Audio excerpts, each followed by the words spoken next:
Okay, sorry, duty called.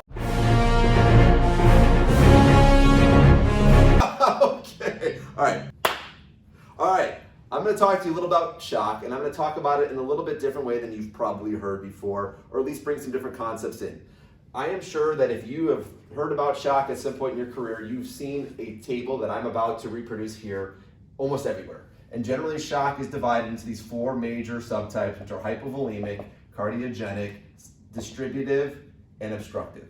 And that's fine. This is a fairly simple way of parsing shock into its four major categories. But after I kind of recreate this table very quickly, I'm going to talk about why this sort of framework or approach doesn't always work in an ICU where patients are actually rather complex. So the first thing you'll see when you have a table like this is generally a division of how these patients behave with respect to hemodynamics. And hopefully you know which of these four is not like the other, that being distributive, which is a low systemic vascular resistance state. Under the heading of distributive are things like sepsis, which is far and away the most common and certainly accounts for about 70 to 80% of shock in hospitalized patients. But things like acute liver failure, adrenal insufficiency, anaphylaxis, medication-induced or other neurogenic, there's a whole host of reasons people can develop acute at low SVR state. All of these other states are high SVR states, and they're high SVR states because they're all characterized by loss of cardiac output. So hypovolemia, you're losing cardiac output from loss of venous return. Cardiogenic shock, you're usually losing cardiac output by failure of pump function of the LV or RV or both. Obstructive is that there's either some impediment to ventricular emptying or some major impediment to venous return. Under this, your big things are things like pneumothorax, cardiac tamponade, abdominal compartment syndrome. So this is the clean table that you'll often see, and then you can sort of have other things in here that, and distributive shock is typically a normal to even high cardiac output state if you have somebody that's previously healthy and gets septic, for example. However, as you probably realize, a lot of patients have cardiovascular comorbidities that may limit their ability to mount a significant cardiac output increase. And if patients come in with sepsis, but also are really hypovolemic because they've been having fevers at home, nausea, vomiting, all the other stuff that comes with sepsis, you don't want to get out of bed, they might be relatively hypovolemic to start and have a low cardiac output. But this is the way to think about it from an SVR cardiac output standpoint. A couple other things people often add to these types of tables is like, what would the central venous oxygen be? That would be a whole other talk to talk about the implications of this. But when cardiac output is low, SCVO2 or mixed venous oxygen as well would be reduced. Sorry, I misdrew this one because I'm talking too fast as I want to do. And so this would be typically a one of high, normal to high SCVO2. CVP would be the last thing people would often add to this table, but I'm just going to kind of cut it there and say this is the table you often see for shock, but it's a little bit more complicated than that. So let's talk about the major determinants of blood pressure, and hopefully you recognize that shock is not a blood pressure problem always, or not always manifested by low blood pressure. However, when I talk about shock, I usually do my little spiel on hypotension as well. And remembering that if you remember Ohm's law, V equals IR, here the MAP, or more correctly, the MAP minus the CVP, is roughly equal to cardiac output times SVR. Now again, shock, I should have defined out at the outset, which is usually what I start these talks with, is a state of multi-organ dysfunction related to impaired oxygen delivery. That is not always manifested as hypotension. That is not always manifested as hypotension, particularly in healthy people, because they will have compensatory mechanisms to maintain their cardiac output. I guess most normal people probably write heart rate first and stroke volume second, but either way, these are the major variables that would determine your blood pressure.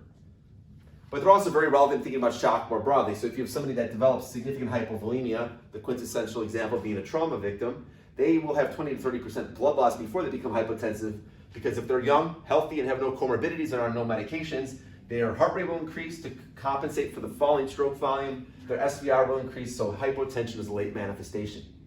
Similarly, in patients that have cardiogenic shock, particularly those from acute myocardial infarction, if they're not on medications beforehand that would alter their venous or arterial tone, will typically have preservation of blood pressure until there's significant loss of cardiac output for the same reason. They'll have compensatory increase in heart rate and compensatory increase in SVR.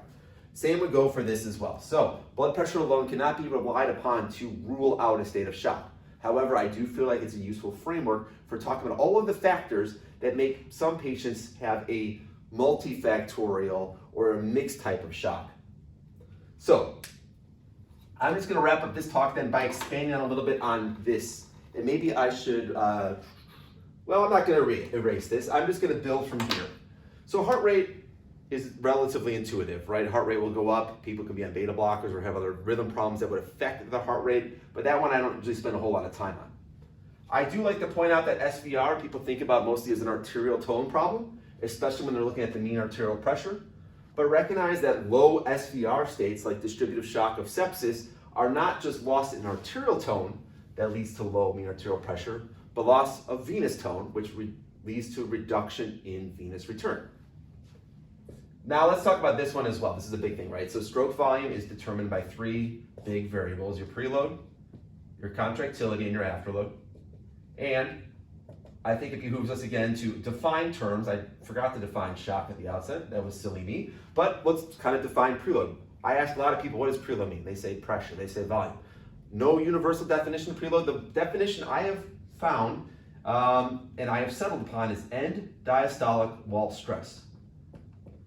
And that is a nice clean way of expressing the amount of tension left in the left or right ventricle at the end of diastole. And when I say, well, what determines preload, most students, residents will say venous return or intravascular volume.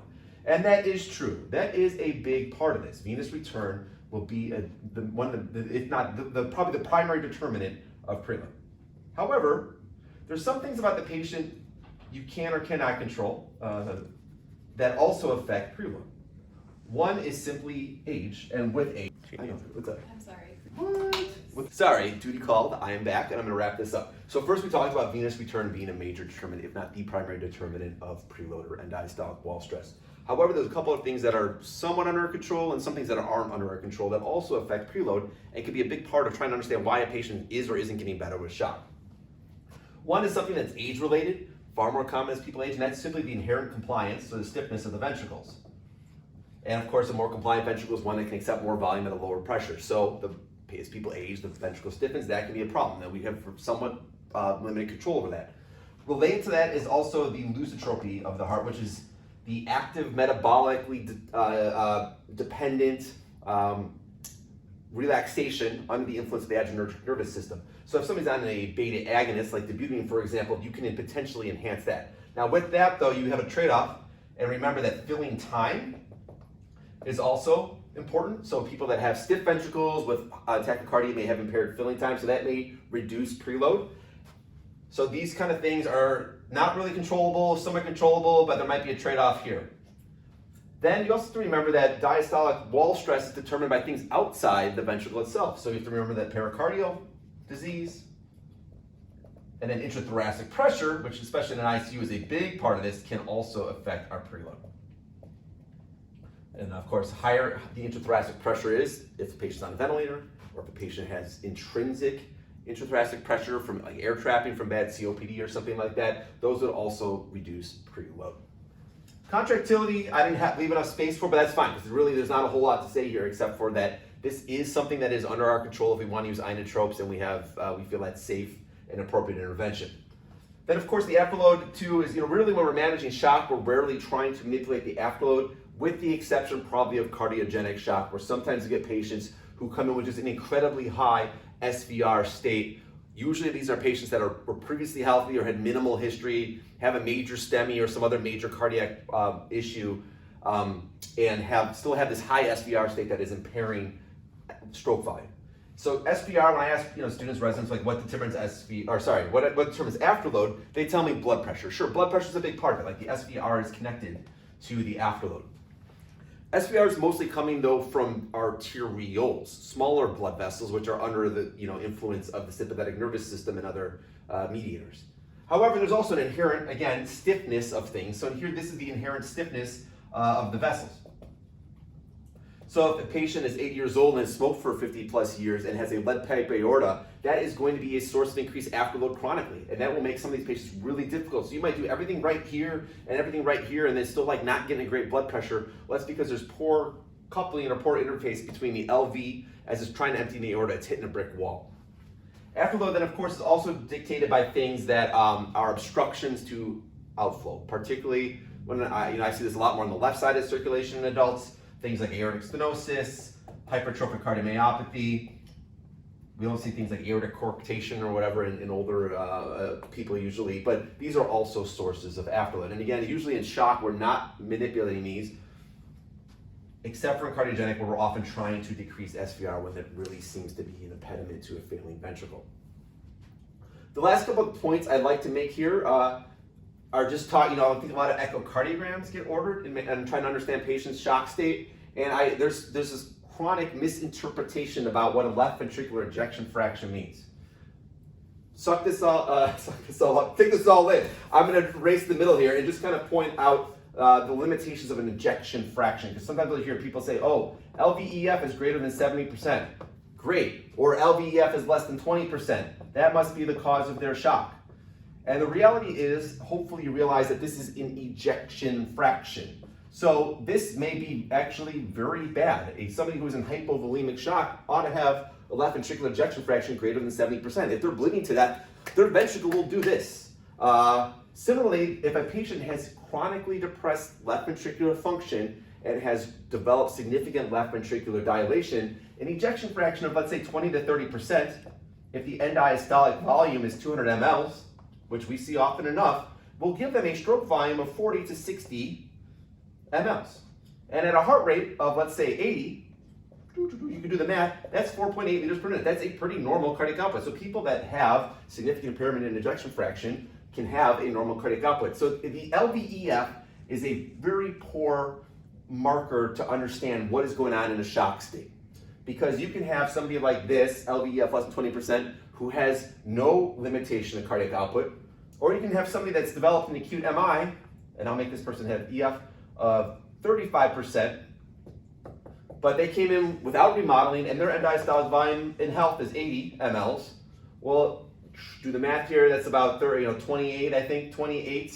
mLs per stroke volume. So their EF is significantly higher, but the stroke volume is significantly lower. So just make sure that if you're looking at an echocardiogram is trying to understand what type of shock you might be dealing with, there are significant limitations in using an ejection fraction to determine the shock state. All right, very good.